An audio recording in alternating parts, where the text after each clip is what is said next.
जो second exercise है ना 8.2 NCERT 8.2, तो हम लोग पहले उसका क्या पढ़ेंगे, इंट्रोडक्शन पढ़ेंगे। क्या पढ़ेंगे, परिचय पढ़ेंगे। एक्सरसाइज 8.2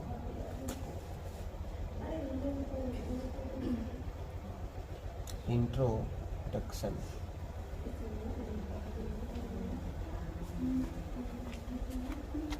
ठीक है, तो इंट्रोडक्शन में पहले हम लोग ये देखते हैं कि जो एंगल है, क्या एंगल, जैसे साइन जो फंक्शन होते हैं उनके जो एंगल साइड में लिखते हैं, साइन 0 हो गया, साइन 30 हो गया ना, साइन 45 हो गया, साइन 60 हो गया, साइन 90 हो गया ना, ये सब जो एंगल हैं इन सब की हम वैल्यू किस प्रकार से निकालते हैं। ठीक है, तो हम लोग ये क्या पढ़ते हैं, पहले टेबल। क्या पढ़ते हैं, एक टेबल तुमको बताते हैं कैसे बनता है वो टेबल।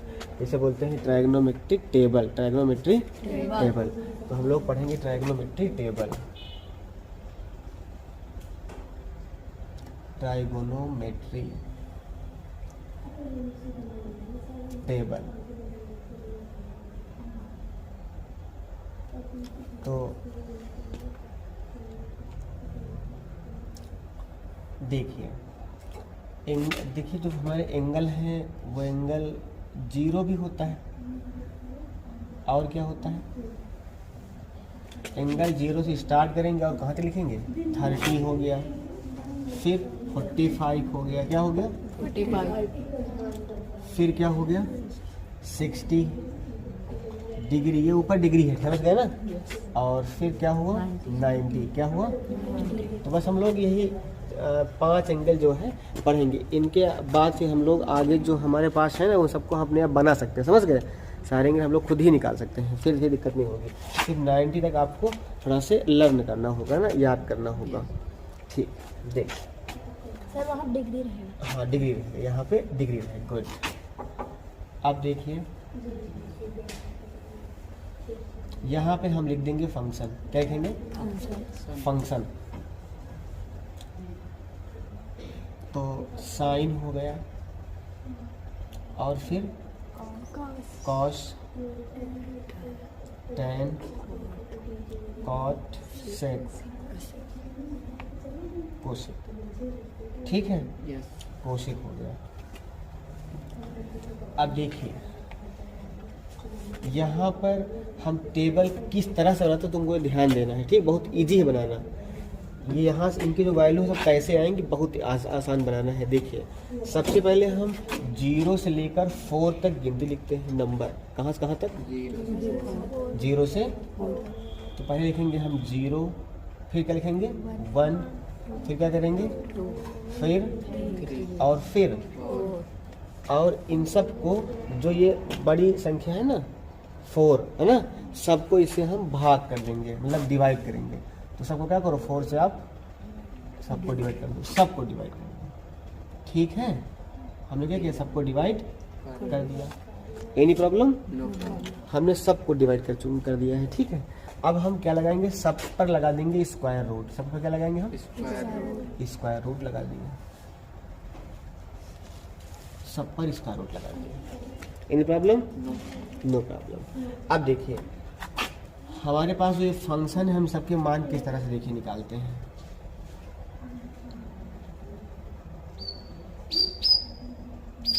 हमारे सब के मान ये किस तरह से निकलते हैं। ठीक है, देखिए तो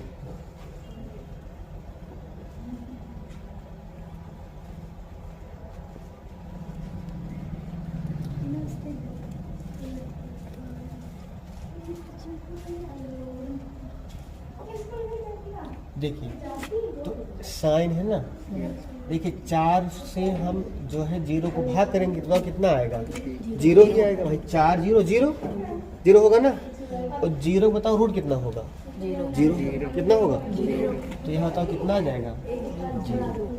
ये कितना आ जाएगा, 0 आ जाएगा, समझ गए ना।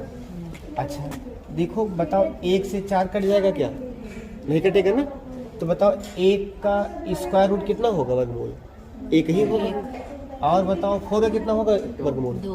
2। तो कितना आएगा 1/2। तो बताओ साइन 0 का मान कितना आ गया? 0। साइन 30 का मान कितना आ गया? 1/2। अब हम मान देखिए इसका निकालते हैं। इसे ये देखिए 2 से कर सकता है ना? 2 1 जा 2, 2 2 जा 4, ठीक है ना? अब देखिए 1 से 2 तो कटेगा नहीं, तो 1 को बताओ कितना होगा स्क्वायर रूट? 1 ही होगा। और 2 का निकलेगा क्या? 2 का नहीं निकलेगा ना, तो 2 का क्या हम रूट 2 ही लिख देंगे। समझ गए? तो अब बताओ साइन जो ये 45 है इसका मान कितना हो गया? 1/√2। कितना हो गया? 1/√2। तो तुमसे कोई पूछे अगर आपसे कि बताइए साइन 0 का मान क्या, तो आप क्या बताओगे? 0। साइन 30 की वैल्यू 1/2 कितनी होगी? 1/2। और साइन 45 की वैल्यू 1/√2। समझ रहे हो ना हमारी बात? ठीक है। अब इसको निकालो तो देखिए 3 से 4 नहीं कटेगा, मतलब इनका वर्गमूल नहीं निकलेगा, तो हम देखिए 3 को √3 ही लिख देंगे। लेकिन देखिए 4 का निकल आएगा ना, मतलब कितना होगा? 2 होगा, तो 2 यहाँ लिख देंगे हम। समझ रहे हो ना? ठीक है। और देखिए 4 1 जा 4, देखिए यहाँ कितना आ गया? 1। बताओ कितना होगा 1 का वर्गमूल? 1 होगा। तो अब ये बताओ कि साइन 0 की वैल्यू कितनी हो गई? साइन 30 की वैल्यू 1/2। साइन 45 की वैल्यू और साइन 60 की वैल्यू √3 और साइन 90 की वैल्यू 1। समझ आ गई ना बात? अब जैसे काश का लिखना हो ना तो एकदम आसान है। इसको सिर्फ क्या कर दो, इसको उलट दो। क्या कर दो? जो ये साइन 90 की वैल्यू बनती ना, अब ये काश 0 में आ जाएगी। नहीं, इधर से लिखना शुरू करो। पहले 1 यहाँ लिखो, फिर इसको यहाँ लिखो, ये तो यहीं पर आएगा, ये यहाँ और ये इधर। मतलब इसको हम पलट के लिख देंगे। समझ गए ना बात को? अच्छा ठीक है। अब ये तो हो गया हमारा। तो हमारा देखिए अब बताओ काश 0 का मान 1, काश 30 का मान हाँ √3/2 और काश 45 का मान 1/√2, काश 60 का मान 1/2 और काश 90 का मान 0। समझ रहे हो ना बात? अब हमें tan निकालना। क्या निकालना है? अच्छा तुम्हें हम tan का फार्मूला बता चुके हैं। बताओ tan का फार्मूला क्या होता है? tan थीटा का जो फार्मूला होता है वो क्या होता है? साइन थीटा बटे cos cos थीटा। पढ़े होगे ना ये बात? पढ़े हो ना? तो साइन अगर हमें tan निकालना है तो साइन और काश को क्या कर दो? भाग कर दो। क्या कर दो? अच्छा यहाँ सारे फार्मूले एक बार हम लिख दे रहे हैं, ठीक है? देखिए जैसे साइन थीटा है तो क्या होता है? 1/कोसेक थीटा। क्या होता है? नहीं होता क्या? अच्छा और कोशिक क्या होगा? कोशिक साइन का उल्टा होता होगा। Cosec equal to sine theta. Third number cos बताओ क्या होता है? Sec theta. और सेक क्या होता है? 1/cos। हाँ sec theta equal to cos theta. अच्छा और बताइए tan थीटा क्या होता है? Cot theta. और बताइए कॉट थीटा क्या होता है? 1/। लेकिन ये देखिए कि tan का एक फार्मूला और होता है, साइन थीटा बटे कॉस थीटा। साइन थीटा बटे कॉस थीटा होता है। और कॉट का भी एक होता है। क्या होता है? tan का उल्टा क्यों कॉट होता है? तो क्या हो जाएगा? कॉस थीटा बटे साइन थीटा। समझ गए ना ये बात हमारी? अच्छा ठीक है। अब हम बात करते हैं tan निकालते हैं। तो बताओ tan का क्या हो जाएगा? tan निकालने के लिए साइन और काश को क्या कर दो? अब भाग कर दो। क्या कर दो? भाग कर दो। तो देखिए साइन और काश है। मान लो कि ये डिवाइड का किसका साइन है? डिवाइड का साइन है। किसका साइन है? डिवाइड का साइन। मान लो भाग ही तो लगा है ये। अब भाग करो, बताओ कितना होगा? 1 0 0 1 0 कितना हो जाएगा? 0। तो इसको देखो भाग करो तो 2 से 2 ये कट जाएगा। ऊपर क्या बचेगा? 1, नीचे क्या बचेगा? √3। तो 1/√3। तो देखिए tan 0 का मान 0, tan 30 का मान 1/√3। समझ रहे हो ना बात को? और यहाँ देखो 1/√2 1/√। देखो पूरा कट गया ना? नहीं कटा? सिर्फ क्या बचेगा? सिर्फ 1 बचेगा। क्या बचेगा? 1। जब कभी अपान में कोई चीज कटे, मान ली ये कटा, कितना बचेगा? 1। जब कोई चीज मतलब कटे ना, अपान में कटे मतलब भाग ऊपर नीचे कटे, तो क्या बचता है? 1 बचता है। पूरा कट जाए तो। और जब कोई चीज प्लस माइनस में कट जाए तो बताओ वहाँ क्या बचता है? जैसे इनसे कट गया क्या बचेगा? 0। जैसे 2/2 कट कितना बचेगा? फिर 1 बचेगा। ये पूरा कट कितना बचेगा? 1 बचेगा। समझ गए ना बात को? तो यहाँ देखो, यहाँ 1/√2, यहाँ 1/√2, तो पूरा क्या हो? Cancel out. कितना बचेगा? सिर्फ 1 बचेगा।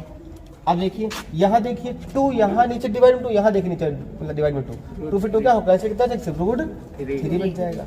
और नीचे 1 लिखो चाहे ना लिखो।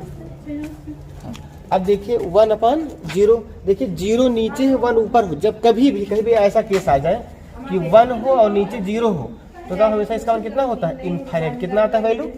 इनफाइनाइट। कितनी आती है वैल्यू? इनफाइनाइट। कभी भी नीचे 0 हो जाए, नीचे 0 कभी भी हो जाए तो बताओ उसकी वैल्यू कितनी होती है? इनफाइनाइट। ऊपर कुछ भी हो, ऊपर चाहे तुम ही बैठ जाओ, लेकिन अगर नीचे 0 है तो बताओ कितनी होगी इसकी वैल्यू? इनफाइनाइट। कितनी होगी इसकी वैल्यू? इनफाइनाइट हो जाएगी। समझ गए बात को? तो बताओ कितना हो जाएगी ये? इनफाइनाइट।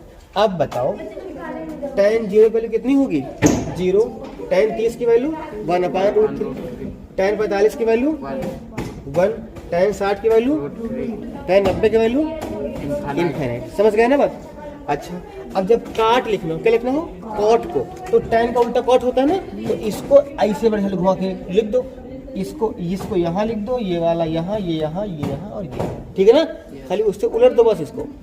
तो इनफाइनाइट यहाँ हो जाएगा, √3 यहाँ, 1 यहाँ, 1/√3 यहाँ और 0 यहाँ हो जाएगा। समझ गए? देखिए हम लोग कॉट तो निकाल चुके हैं ना पूरे मान।